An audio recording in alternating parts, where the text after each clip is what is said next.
From crease to crease and corner to corner, Bettor Hockey Now is NHL fantasy and betting done better. Step into the dot for Bettor Hockey Now on the Bettor Sports Network.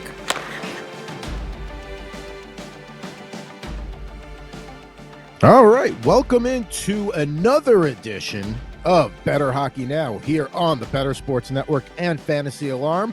I'm Adam Bernard, live on set from Las Vegas at the FFPC convention, not convention, but the main event for the high stakes fantasy football draft. With me, as always, is Anthony Rivera and Mr. Christopher Morez. Fellas, I got some good news for you. We are 2 weeks away from the first preseason game. Let's go. Now, listen. Closer. Now, let's see if you guys can either guess the participants or where the game is going to be played. Yeah. Because nobody cares about preseason. It is the Kings and the Coyotes from Melbourne, Australia. So they're going to be doing a little bit of a global series there. Listen, at least it's Australia. Like, that's cool. I think they like the Aussies like hockey. I don't know if you're an Aussie hockey fan. I know they have a nice hockey league down there. But let us know if you're pumped for the Kings and the Coyotes. We gave our thoughts on the preseason and how we, I guess, enjoy or watch it. How nice of them to bless the good people of Melbourne with Arizona Coyotes hockey. That's the reward that they get. The LA Kings is fine. There's a lot of, nice, talented players there. The Coyotes have certain players as well, but man, that's your showcase to the world. By the way, is just saying, hey, this is our best product. Welcome the Arizona Coyotes. Where do they play? We don't know, but it's a college hockey barn, basically. Maybe they're testing the waters to put the Coyotes in Australia. Maybe. More fans in Melbourne would be in that arena than there will be at Mullet Arena. If you think about all the NHL teams, if there was a team just based on the mascot, the Coyotes are the one that makes sense. No, I mean, there's really no other. I mean, the Minnesota Wild, I guess it's wild there, but the Coyotes make sense. If the NFL can put a team in London, then the NHL can put a team in Australia. Let them figure out the logistics. No, I would hate that personally. But we are 2 weeks away from actual hockey, which is nice, even though the puck drop will probably be at some ungodly time. But we're here again for another mock draft. We are rolling through the summer here. Almost the end of the summer. We're going to do just a plain old mock draft today, or we're going to go 14 teams instead of 12. And we are excited to do this. And let's get ready to head over and do our 7th mock of the season.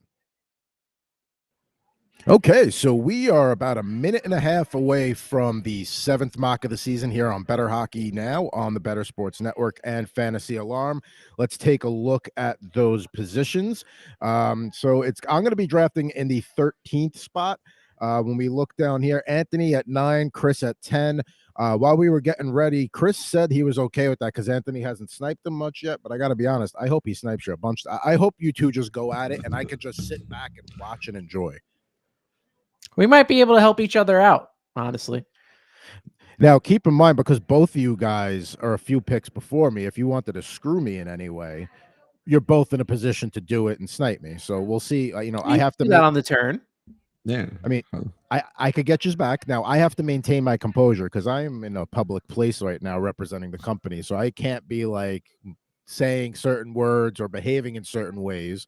So you'll have to just pay attention to my facial reactions if I'm really pissed off. Every time you just want to be mad or say something you shouldn't, just replace it with a food.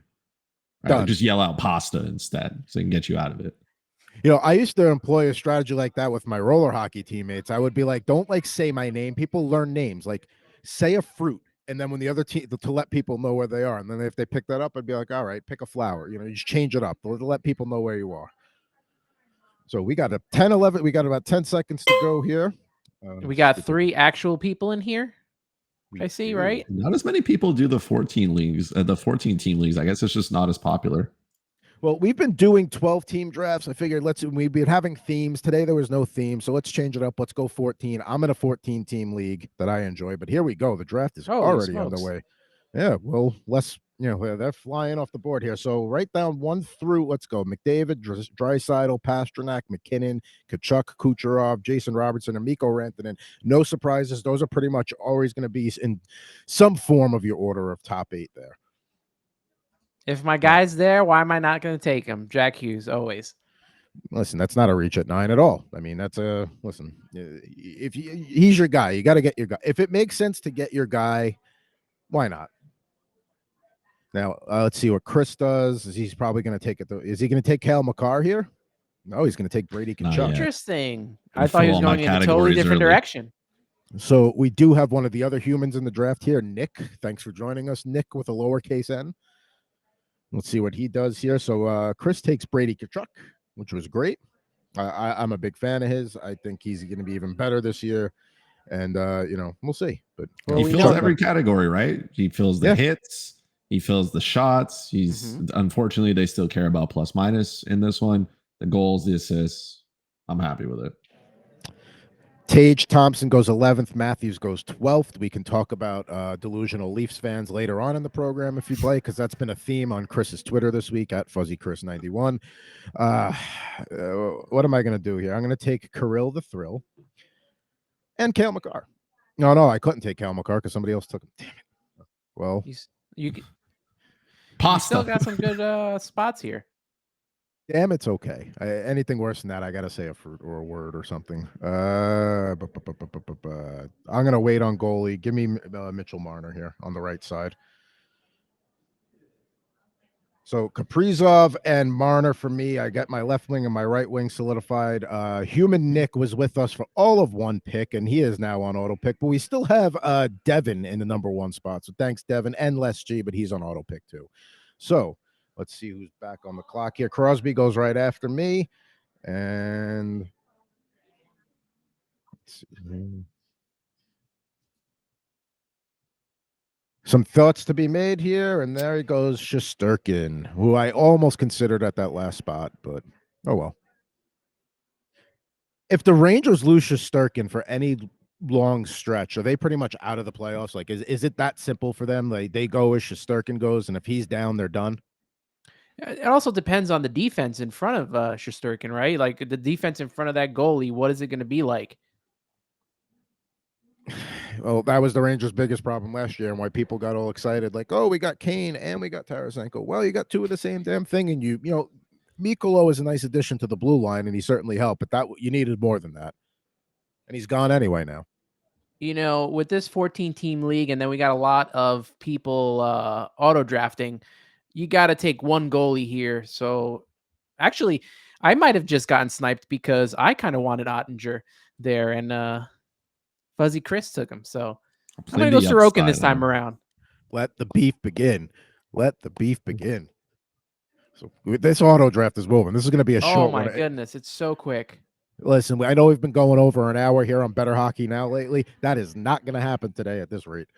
So let's see here. Let's get a few more pick recaps go. So Adam Fox goes. That's another defenseman off the board. I completely agree with what you're saying, by the way. In a 14-team draft, you probably need to go for that. Go like in the spot I was in, I probably should have taken it on the way back. But I like my left wing, right wing there at Marner. And I still feel like I can probably get a decent goalie when it comes back to me here in the next couple of picks. All right. We got our first snipe of the day. And it was Eric Carl. I mean, come on, Chris. Like, you didn't think he was going to take Carl. He knows you want Carlson. That's true. I'm very predictable now. I have become too predictable. Well, like I said, it's a different feel with 14 teams now. You're going to have to definitely get, you're a top scorer, a goalie, and a defenseman. A top defenseman. I feel like the strategy somewhat changes here. I'm going to say it right now. I kind of regret not taking a goalie with that last pick because I don't like what's left for me right now. So at least at this stage in the draft. So, and I agree. I got Darlene. I wanted my top defenseman short up there. But let's see what we got here. Who else should I take here? Who am I looking at? Looking at the goalies right now, Swayman, Gustafsson, Saros, Bobrovsky, Anderson. I mean, there's still some left there to play off of that are going to be pretty good. See, now it becomes if I had taken a goalie with that one of my first 2 picks, then I can go with the ace goalie strategy and then kind of fill it out. Now I'm kind of pretty much forced into going to a tandem strategy.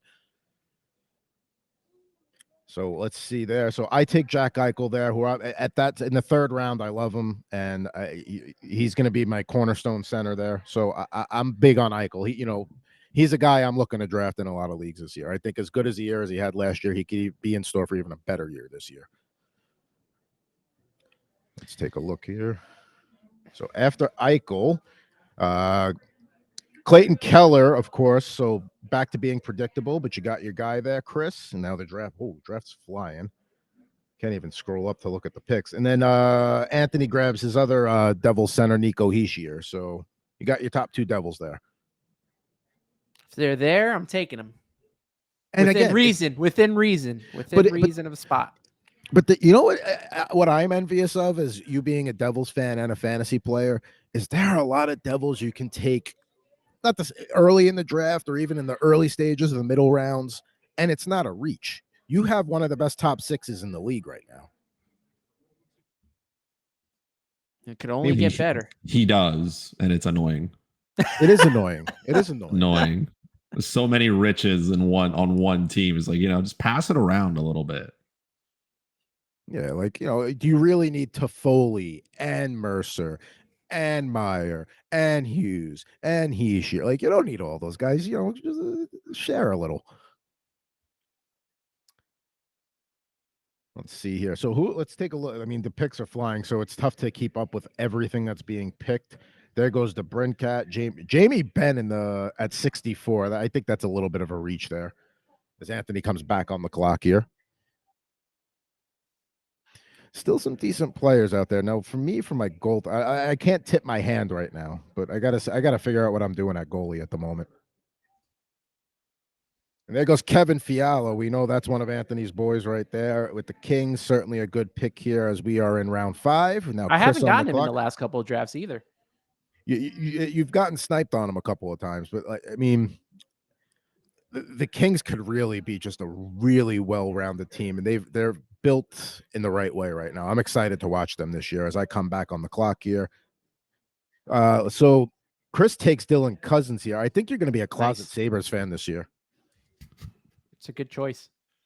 Just definitely a closet Sabres fan, not publicly, of course. Yeah, of course. No, you can't do that as a Habs fan, but I do think you're on the bandwagon here a little bit. Even with this 14 team, and I'm pretty sure it's different when you have a whole bunch of knowledgeable hockey fans, but there is some good value and some good players still to be taken. Yes, there are, and I am looking to see if I can find that value. I'm gonna have to wait. I still have to wait on goalie. I can't. I don't want to pull the trigger here. Yeah, I'm not big on Saros because in a league that values wins, how many wins is Nashville going to get this year? They could bounce back, but I don't necessarily see it. At best, they're a mediocre team. So Saros will get you good numbers, but if it's wins, I don't know. Now maybe I get the discount. Maybe he comes back to me in another round. I don't know, but we'll see. Now I could have gone Gustafsson there, but sometimes there are guys that you're just like, you have no reason that you avoid them, but you avoid them. That's Minnesota crease is like that for me, and I don't know why. Like, they're a good crease to have. They're a good tandem to have. He may not get the wins, but I mean, every other stat after that is going to matter as well. So, and I'm hoping he can just outplay Marc-Andre Fleury to the point where Fleury just becomes the backup. Yeah. I'm pretty sure that's what the Wild are hoping for too, because if they have to have another season with Fleury as the guy, that's going to be problematic for him. I mean, I like the way my team is shaping up right now. My goaltending and my blue line is going to be weak, but up top, Eichel, Pavelski, Kaprizov, Kreider, Marner. I'm going to be winning a lot of offensive categories with this team so far. What would you say? I don't know if we've talked about this in the past. What would you say is the weakest position this year? Yep. Is it goalie? Goalie's top heavy. It definitely is top heavy. You can make the argument for that, or maybe one of the wing positions. I mean, it's not defense, it's not center. Yeah, it could be goaltender this year. I'm For looking me, at it's right more wing like too.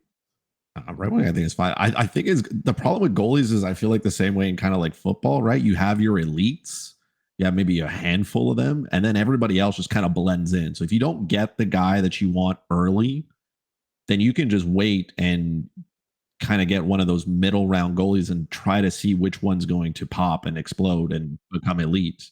The problem is you'll probably have to carry three because if you don't, then and one of them doesn't perform, you're in trouble.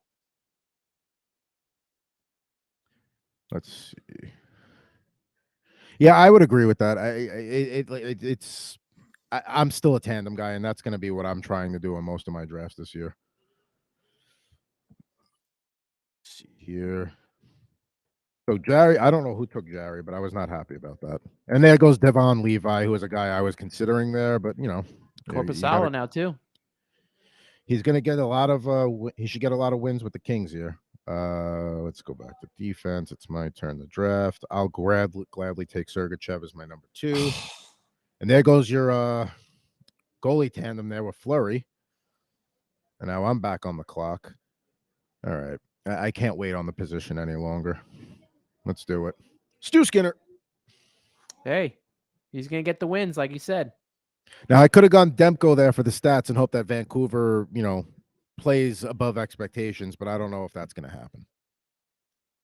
And don't forget, we've been doing a lot of mock drafts here on Bettor Hockey Now, but we're going to start looking at futures real soon and season-long stuff and all that. So stay tuned. We're going to take a break from the mock draft soon, but we're going to finish off with a nice draft right before the season.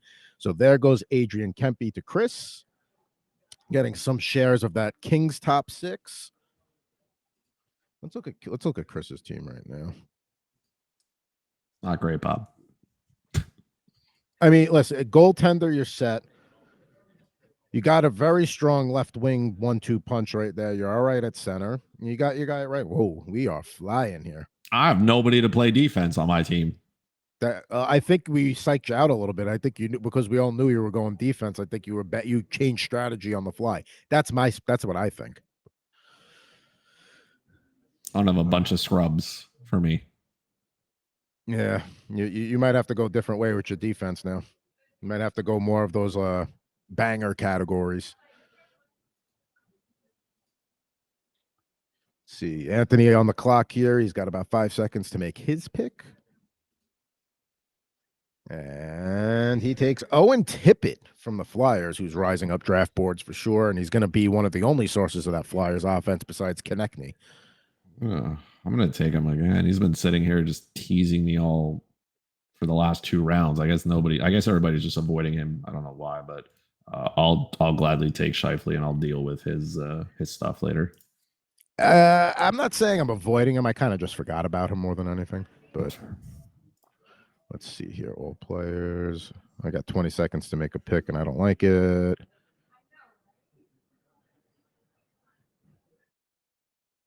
There.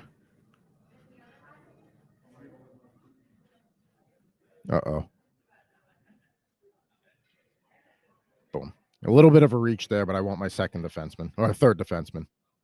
I don't mind Darlene, Sergachev, and Pietrangelo as my top 3. And now I'm back on the clock there as Besser and Rust went off the right wing. Don't love any of those. You know what? You took Scheifele. Give me Nikolai Ehlers.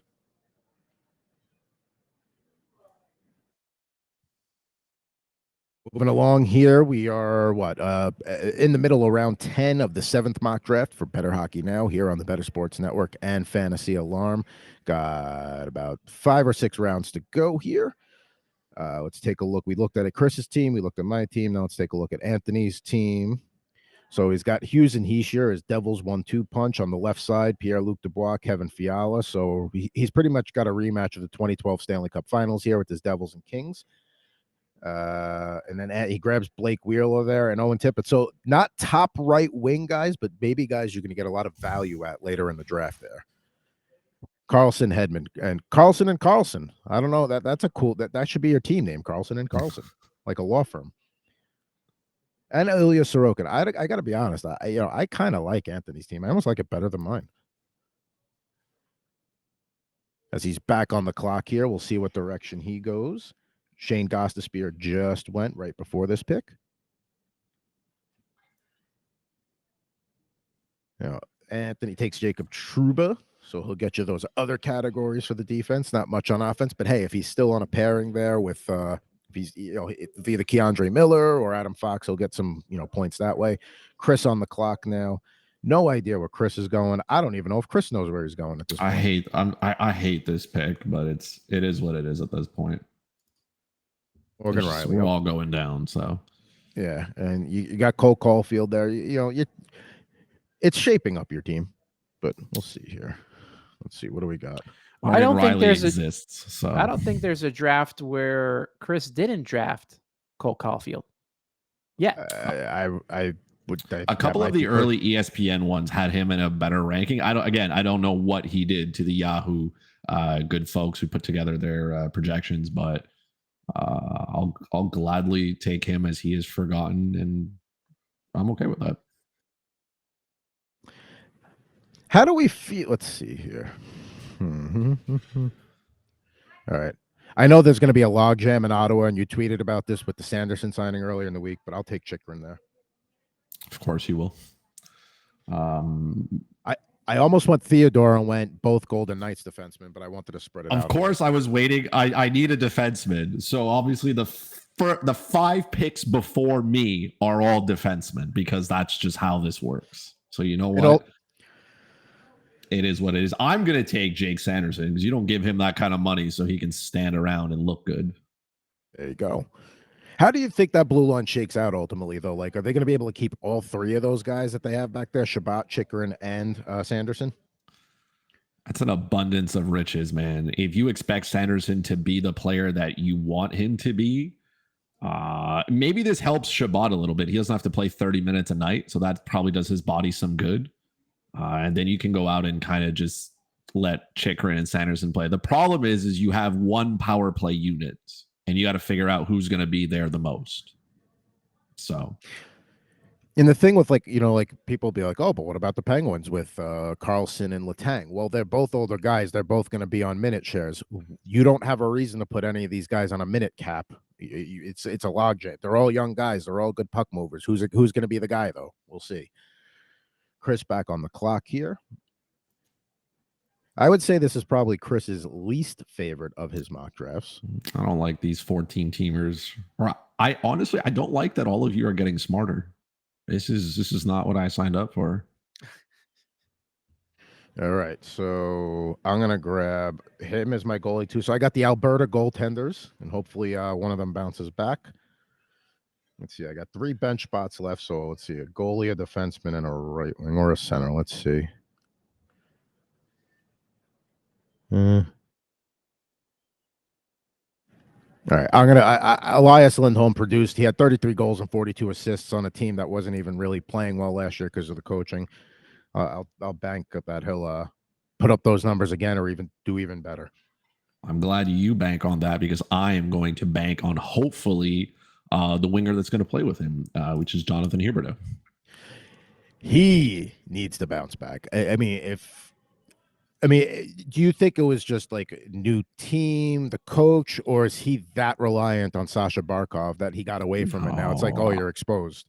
Like, we know that Daryl Sutter's system is, the system, right? And you got to play it, and everybody's got to do it, and everybody's got to play defense, and it just it doesn't fit his style. We knew that he was going to go to Calgary, and it may be a little bit more difficult for him because Florida that year was just having as much fun as they wanted offensively.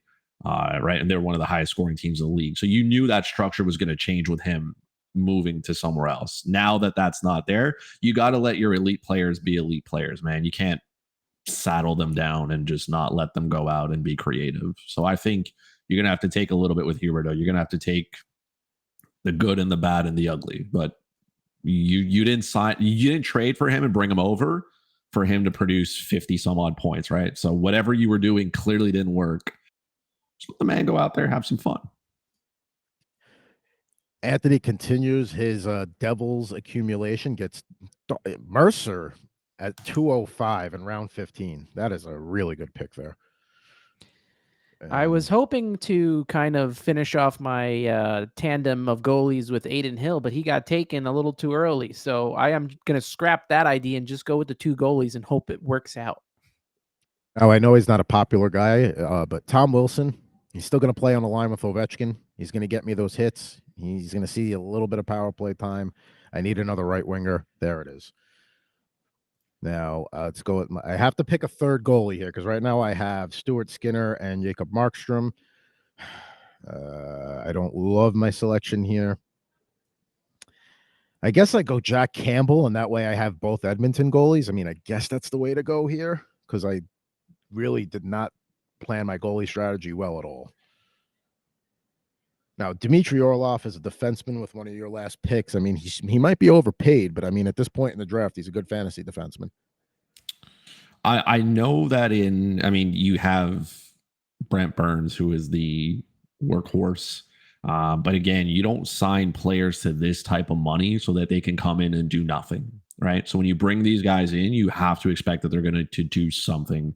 I'm hoping Orlov can get the couple, basically finish with the hits on the block shots. I know this category, in this league, they don't reward the block shots, but man, I need him to exist because my defense is just struggling. This is the first time a defense has struggled for Mr. Christopher Merez on Bettor Hockey Now. Now let's the draft is complete. So we got 10 minutes before they take this away from me. So why don't we review our teams here, the 3 of our teams. Since Chris is up on the screen first, let's go through that. At center, Cousins, Kempe, Scheifele. So pretty decent down the middle there.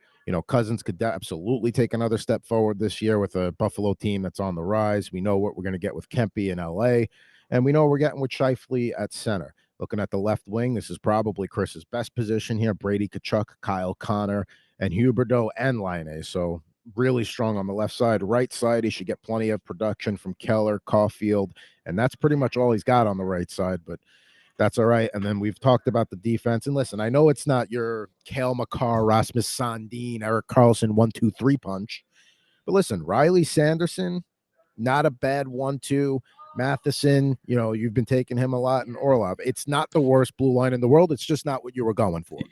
That's like you trying to sell me on the $500 steak that I had last mock draft with whatever they have at Wendy's that they want to call a steak, right? Like I understand what it is, but I'm looking at, I went from Cale Makar, Rasmus Dahlin, and Erik Karlsson in the last mock to Morgan Riley, Jake Sanderson, and Mike Matheson. I might need a moment to go cry later after this is done for allowing myself to get to this point.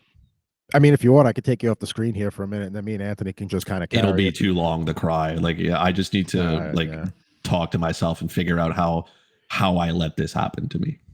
It's one of those things. I get it. Where like once you let it go, it's just they're not going to stop. It's not going to be like a quick cry. It's going to be like you need time. So we won't open the floodgates for that. Appreciate it. We care about you, man. We're all line mates here. If somebody messes with you, I'm going after him, and I don't want to see you cry. So listen. You're goaltending too. So that's a saving grace for you. Goalie is better. Yes. You got a top 5 goalie in Ettinger. You got a guy who's probably going to get the bulk of the work in Minnesota and win more often than not. And you got a young riser in Devon Levi. So yeah, your blue line's not what you'd like it to be, but you got the goaltending to bail you out.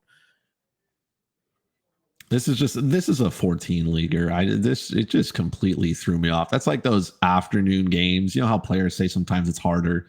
And I used to just laugh at them and be like, it doesn't really matter. Maybe it does. Matters. Yeah, it does. These 14 team leaguers just completely just sent me off into the wrong. This all started when I didn't draft Cale Makar in the first round because I wanted to get my banger on the left wing.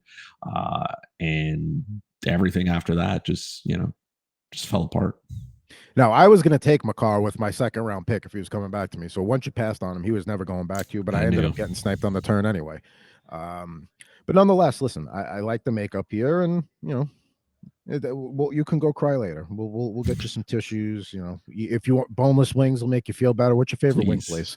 What's your favorite spot? We'll get you some wings. They have a couple. They have a place here I guess it's like a Wild Wings that's down there, but I guess like a more like Canadian version of it. They have like 100 different types of flavors. I usually get like the dry rub. I'll get like the lime and black pepper.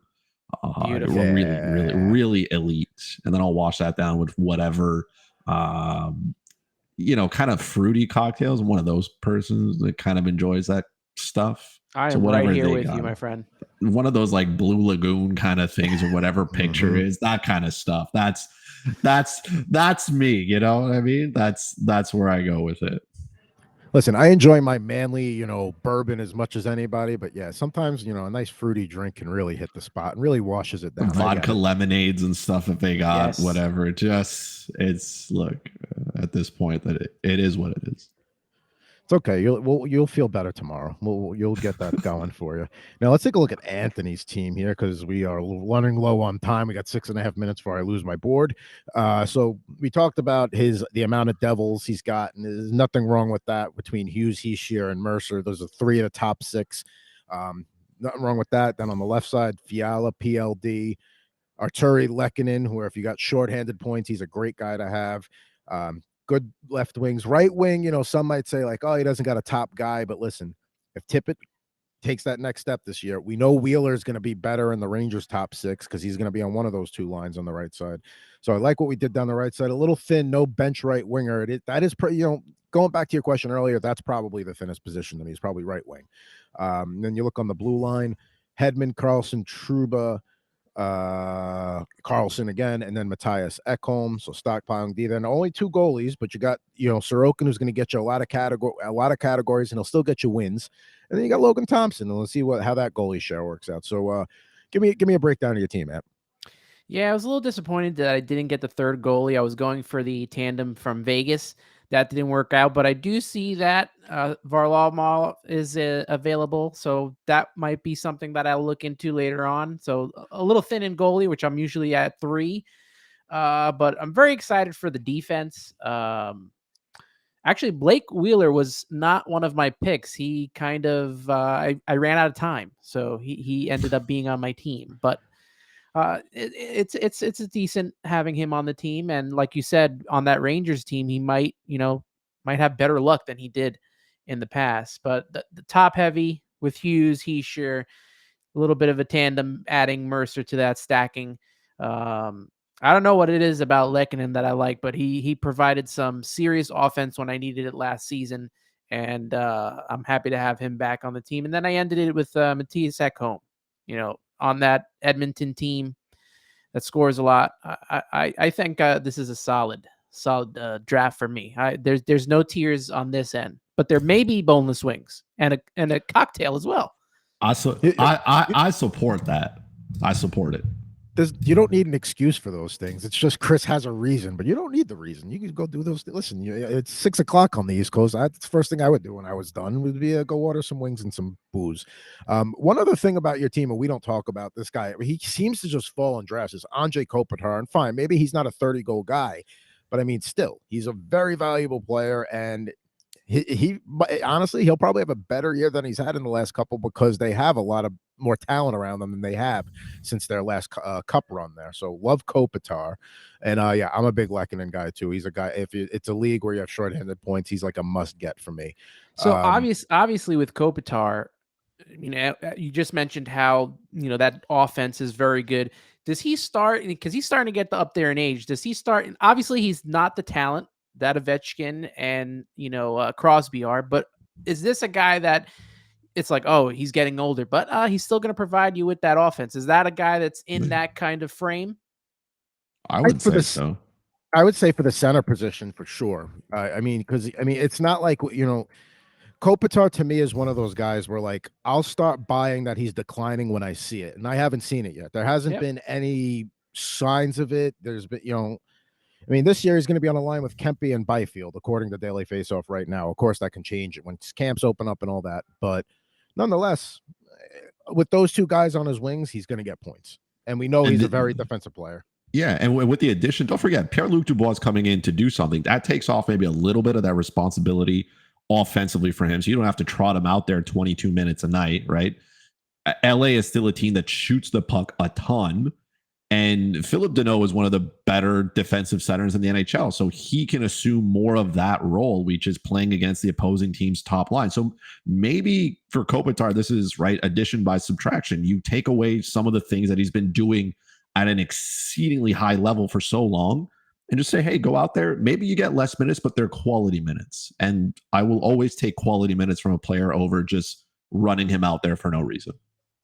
Now, I know Deneau didn't want to be a third center when he left Montreal, but I think in the instance where Montreal was a team on the decline and LA is now a team on the rise in the West, I think he'll be okay with it, knowing that, like, okay, you know, I have a much better chance at a cup here than I probably would as a number 2 center somewhere else. So, you know, we'll see how that shakes out. But I'm big on LA and Pittsburgh are probably my 2 teams that I'm highest on, that are not like at the top of their, you know, the odds, but teams that I'm definitely looking out for. Now let's take a look at my team here before we lose the screen. Down the middle, Eichel, Pavelski, Lindholm, nothing bad there. Love that mix. Going to get my power play points for sure out of Pavelski and Eichel. We look on the left side, Kaprizov, Kreider, and Ehlers. Again, you know, pretty strong down the left. On the right side, I took Marner early, but then it was really tough to get a good right wing after that. I kind of had to settle for Tarasenko, but I'm all right with that because they'll probably be a high-octane team this year. And I took, like I said in the draft, I took Tom Wilson just because he's going to get those points on the line with Ovechkin. My blue line, I like it. I don't love it. It's better than Chris's. Go cry. Rasmus Dahlin, Mikhail Sergachev, Pietrangelo, and Chychrun. Would have liked to have gotten Makar there, but listen, Rasmus Dahlin is certainly a fantastic silver medal in that regard. Mm-hmm. And then my goaltending, don't love it. Waited too long. Like Anthony said, in a 14-team draft, you got to pull that trigger early and get one of those guys. I passed on that. I could have had Shesterkin. I could have had Sorokin. I didn't do it. And then I'm left with a Stewart, Skinner, Markstrom, Campbell trio. Now, when I was picking that third goalie there, would you have? It makes more sense to take the Edmonton backup than the Calgary backup, just because it's going to get those wins. And there's also the possibility that maybe Jack Campbell figures it out finally. Probably. I actually really like your goalie. You already know I'm the tandem guy, but considering the 3 that you got and how everyone took goalies so early, you can't go wrong with those 3. That's a solid tandem there. And the offense, it went off, but you know, you didn't even talk enough about Kaprizov. I mean, you got him on the team. You got a solid offensive team there. I wish it didn't go off the air, but yeah, man, I'm very excited for your offense. Very excited for your goalie tandem, and you got top 2 defensemen. So that's a really good team right there. I do enjoy that you decided to take 2 goalies from not only from the same division, but from the same province, who will have to face off against each other more often than not. So I like that. That should be very interesting on certain nights, having to put those 2 against each other. What I'll have to do on those nights is I'm going to have to really just, who do I think is going to win, and bench the other one, or not that. Well, it's never going to be Markstrom if you're betting against McDavid, because we've all learned at some point, right? We've all touched the hot stove at some point thinking it was a good idea, and that is in any way fading McDavid, because we know that that's just not the way to run world. Yeah, you're even benching Markstrom for who's the backup for Skinner? Campbell. You're even benching it for Campbell, right? I mean, the offense is all in Edmonton.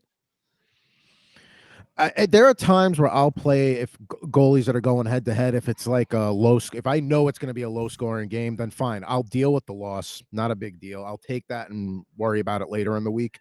But that is not Calgary, Edmonton is not 2 teams that I'm putting both goalies out there. I'm going to pick my one, and fingers crossed. You know what? Just leave it blank. Just bench all 3. Give them all the night off. Let them grab whatever wings they can get over there in Alberta, and whatever, you know, manly draft beer they can find. Yeah. I'll be excited to see what the new arena in Calgary looks like. I do love the arena up at Edmonton. What was that? Rogers Place Center Arena? I forget which one. Rogers has too many buildings in Canada. Do something about it, Chris. Look, I don't even have the power to get. I didn't have the power today to get 4 quality defensemen.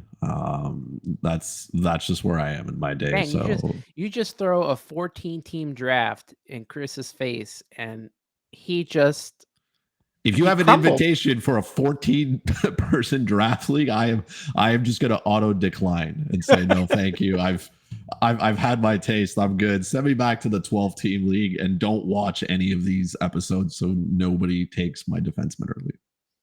The 14-team league, you definitely got to do your homework. You definitely got to be ready. And it changes the strategy for sure. That's true.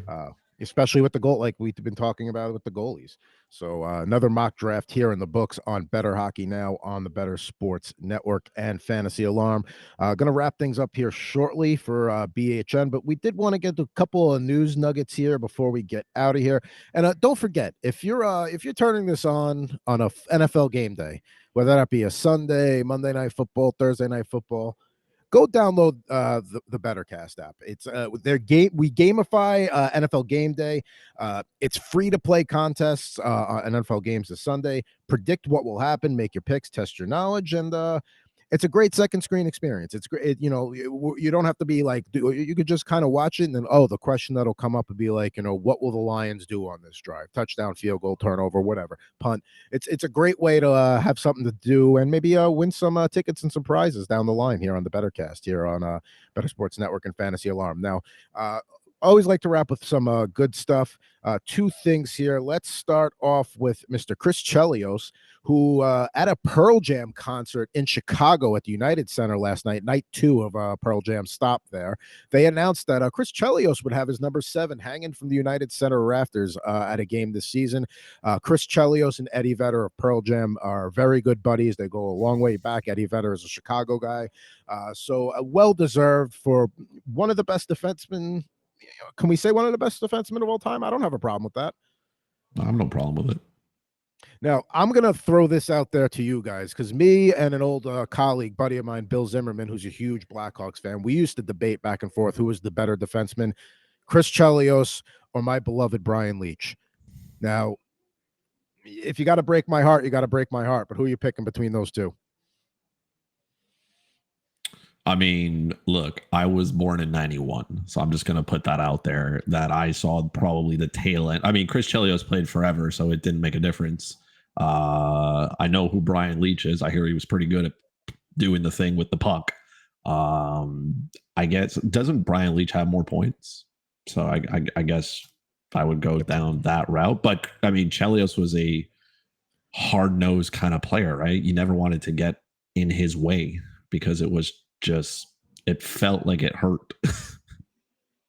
Chelios is probably one of the better all-around defensemen there was, because he was hard-nosed, but he could also contribute offensively. He was started off on the Canadiens. He was with them for a few, about 6-7 years. Then he went to Chicago and Detroit. I mean, the guy was in the league so long. He actually played on the Thrashers to close his career. So started in 80. He started the year I was born and finished with the Thrashers. So long career there. Most years, I mean, he was usually, there were some years we had a 20 and 41. That was probably his high water mark. But he was usually like a 10 to 15 goals, 40 to 60 assists kind of guy. There's not a team around that wouldn't want Chris Chelios on their blue line. I will admit, Bill, don't show this to Bill Zimmerman, please. Anybody. Chelios, the better all-around defenseman, but man, Leetch in the mid-90s at his peak, especially becoming the first American-born player to win the Conn Smythe Trophy. I mean, not to say he won the Rangers the cup that year, but there's no way they win the cup that year if he doesn't play at that top level the way he did. So happy for Chris Chelios to get his number going up to the rafters. Now, another good thing that was announced is former NHL players Dustin Brown and Jamie Langenbrunner highlight the 2023 United States Hockey Hall of Fame class, which was unveiled on Friday. Longtime executive Brian Burke, women's star Kate King Crowley, and official Brian Murphy are also going to be part of that class December 6th in Boston. Jamie Langenbrunner, big with the Stars and Devils. Dustin Brown with those Kings. One thing I like to say about Dustin Brown is I think he came around about 15 years too late, because Dustin Brown in the mid-90s would have been a beast. I mean, he's still a very good player in the era he played in, but he came along probably about 15 years too late. He could have been huge in that, clutch and grab, left wing lock, slow the game down era. Impressive that he also stayed on the Kings like throughout the career. Like it hasn't. He was stripped. Wasn't he stripped of his captaincy too? Still stayed there. Still played well. Never had an issue with him. I always referred to him as Dustin Goat Brown because I would play him in DFS anytime he was there because he was always hanging around on DraftKings at the 5K range, just being there, and then he would deliver. And there was no reason for him to deliver. There was no reason for him to be that good as he was tailing off, and he never let me down. The rest of the Kings may have, but he was not one of them. So good for him.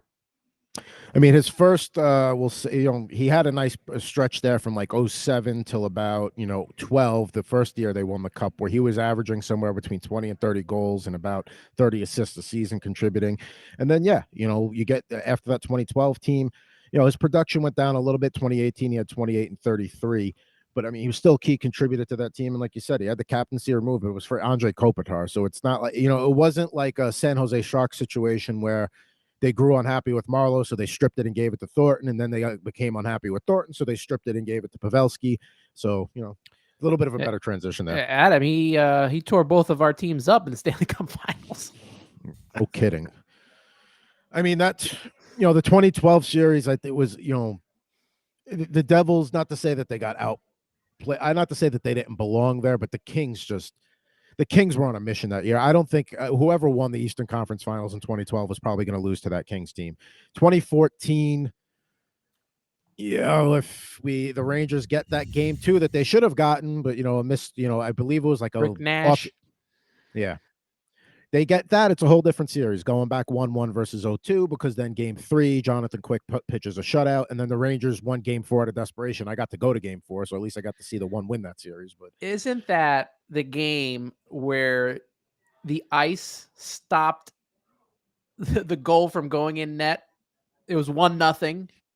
I think that sounds right. Yeah. It like the ice was so chopped up that it stopped the puck from going in the net. And that saved it for the Rangers. Mm-hmm. Now, I'll say this, related to that series, that 2014 Stanley Cup series, a little story here. So, of course, huge Ranger fan. I had season tickets. I had tickets for game 4 and game 6. The night of game 5, which they ended up losing, was the same night as my wife's medical residency graduation from Brooklyn Hospital. And it was at this fancy. So I find that out and I'm like, oh, apples. I like, what am I going to do here?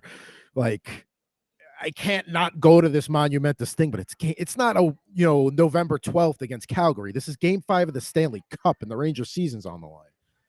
Luckily, it timed out that I was able to get there just for the end of the second period when everything ended. So that happens. The game goes on. We all know what happens. Alec Martinez, double overtime, blah, blah, blah. The second my wife sees that, she grabs the bartender, and I'm sitting at the other end of the bar, and she's like, that man needs 2 shots of bourbon right now. And when I saw her do that, I'm like, I was already going to propose to you. I was already going to propose to you, but now I'm really glad I got that ring. So, you chose your wife's medical residency thing over hockey. Once I realized that I'd be able to catch a little less than half of the tail end of the game, like, what am I supposed to do? This is not like graduating from karate. This is like big deal. Like, I guess we'll never know what happens had you had chosen just one or the other, right? Well, I mean, how the hockey would, but you would have never known if you decided to go down just saying, hey, I'm going to watch game 6, the entirety of it. That was a choice that you never had to made. And it's probably one that lives better like that. Now, would I be lying if I, at that point, like I would get like the grainy stream, because it's 2014. So like it wasn't high quality then on your phone. I was like, doing that a lot, but what are you going to do? But yeah, that's how I knew I had a keeper. And, maybe I'll see the Rangers win a cup again before I die, but probably not. 94 is a long time ago. We're more than halfway to another 54 years. It's getting ridiculous. Sorry, Leafs fans. I know that, it's a lot longer for you. Oh, don't even bring up the Leafs here. Not on this episode. Chris has already have to deal with them enough. All I want to remind Leafs Nation is that Connor McDavid is the best player in the NHL, and that is a fact. It doesn't. I don't know. Austin Matthews is a great NHL player. elite at scoring goals, will probably go down as one of the best U.S. born skaters to, goal scorers ever, but he is not in any way, shape, or form Connor McDavid. Connor McDavid is the best athlete skater on the planet, and I just like to remind them, like, if we're going on the circle of where we are on the Leafs calendar, we are at the point where they believe that they have a chance, right? It was fun to have this Twitter or X person tell me that I was an Oilers fan, so I got to be I got to remember what it was like to go to the playoffs and have success outside of that one time Montreal did by fluke. But then I came back to being a Habs fan, reminded of myself that I do not have a Connor McDavid on my team. I was also pretty impressed that some people think that McDavid isn't good defensively because when you look at puck metrics, right, possessing the puck means you are good defensively. That's just one of those things, right? If you possess the puck, you cannot defend because it is on your stick, and that is when you are the most lethal. So that is where I was at. But again, if you're looking for any type of engagement on Twitter, just reply to a Leafs tweet with actual knowledge. And that should keep you busy for maybe 45 minutes, an hour, and then you can go back to your regular scheduled programming and you're good. The funny thing about that little tit for tat that you had was that person had Sidney Crosby as their avatar, and it said that they were a Leafs fan and a Pens fan. So that must mean that once the season ends, they go to being Penguins fans. Once they get eliminated in the first round, right? 19 out of 20 years, then they become a Penguins fan, and they remember what it's like to win championships with, again, Sidney Crosby was probably one of the best. To me, like, playing with Sidney Crosby makes you a better player, right? Just ask like Colby Armstrong, Chris Kunitz, right? Great players, but let's not lie. Playing with Sidney Crosby may have helped their career just a smidget. And I would say the same thing with playing with Connor McDavid. Connor McDavid will drag you to success, and if you can't have success with him, that's a you problem at that point. Whereas those are things that you can't. It's like, as great as Alex Ovechkin is, right? Playing with Alex Ovechkin doesn't make you necessarily a better player. Like, Nick Backstrom is a great player on his own. Just feeding Alex Ovechkin the puck maybe helped him get a couple more points, but Alex Ovechkin doesn't make players around him better. Not a knock on him, because he's going to go down as the greatest goal scorer ever.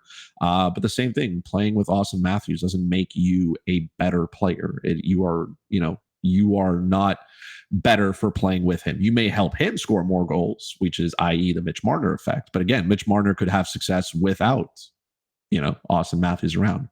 That's all I'm saying. Austin Matthews is going to be a great NHL player. He deserves every dollar of the deal that he got. Good for him, and good for people who think he took a discount. But let's not get confused. It's Connor McDavid who is the best player in the world right now. I just don't see how anyone could not think he's the best. I want to go back to that defensive comment about him. He's not a good defensive player. It shook me too. Like, sometimes when I talk to Milo, right, my dog, and I say something, he tilts his head and he's like, not sure. That was the same reaction I had, because I was like, man, it is hard to be bad defensively when the puck is on your stick all the time. And that's just what it is. But again, like, it's delusional season. Like, that's where we are on the scale. We believe that we have a chance to maybe make it past the second round this year, with our, mediocre defense and our goaltending being what it is. We believe everybody has a chance this time of year to win the Stanley Cup, right? Even the Montreal Canadiens. We're all starting at the same line. Some of us are going to fade, though, real quick. So this is going to be another year of the Leafs steamrolling the Atlantic, getting where they do because they outscored everybody. And then running into a really good team in the first round. And that's it. There was a point in Ovechkin's career where we knew he wasn't back checking and playing defense. I've never not once heard that. I've never heard that, Connor McDavid doesn't get back. He's the fastest freaking guy on the planet. Like, he is. Like, even if he didn't want to back check, like, where's he going to go? He's just going to get there quicker than everybody else. He would have to make an active effort to not back check. He would have to Correct. just go up to the opposing goalie and be like, "Hey man, how you been? How's it go? How's the wife? Oh crap, there's a play. He's the only player who can decide he wants to do something and then do it better than anybody else. He's like, hey, I just want to score more goals than everybody else. And oh, by the way, I did that, right? And then he had like 140 some odd points, and you're like, okay, cool.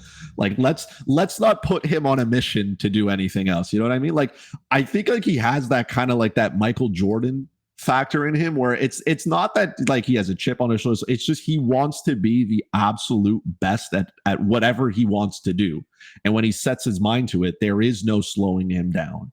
So there are certain athletes that have that in sport. I think Connor McDavid has that. When he decides he wants to, like if he decided tomorrow he's going to finish with 100 assists, he's going to do it. It's just what it is. So he could turn around and be like, hey, I'm playing defense. And probably be one of them and probably win a Norris just because he is who he is. So yeah, that's the type of player I feel like he is. I feel like that's who he is. You know, those types of players, he is one of them. Connor McDavid could all of a sudden decide, I want to start doing my taxes this year, and let me just have my accountant check it. And the accountant would be like, you don't need me anymore. You're good. Like, no, he probably files his own taxes on time, right? We know this. We also know he has a heated driveway because he like low key flexed it. So he never has to worry about snow. I think his girlfriend, wife, like an interior designer, their place, you can see this on the internet, just absolutely stellar of a home as well. So there is no part of his life where he is not elite at something. So his defensive game or you know, defensive metrics being less than Austin Matthews was not something I was like, nah, that doesn't seem right there. Heated driveway. That's not something I had to really think about growing up in Brooklyn. I mean, it gets cold, but heated driveways were never a thing. But I guess in Canada they need to be. I don't have a heated driveway. I'm sorry. I'm not Connor McDavid. Why not? Cool yet.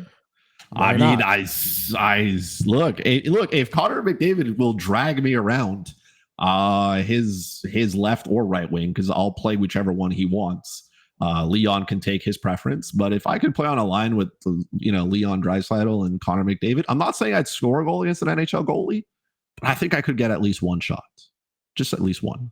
I think if I was on a line with McDavid or Draisaitl and I just played I'm going to go stand in front of the net and take a beating, and I'll get a goal that way. Sure. I don't know if I could take a beating though against NHL defensemen like that. I'm pretty fragile. Just in general, like if you hook me yesterday, right? So we started our Thursday night league.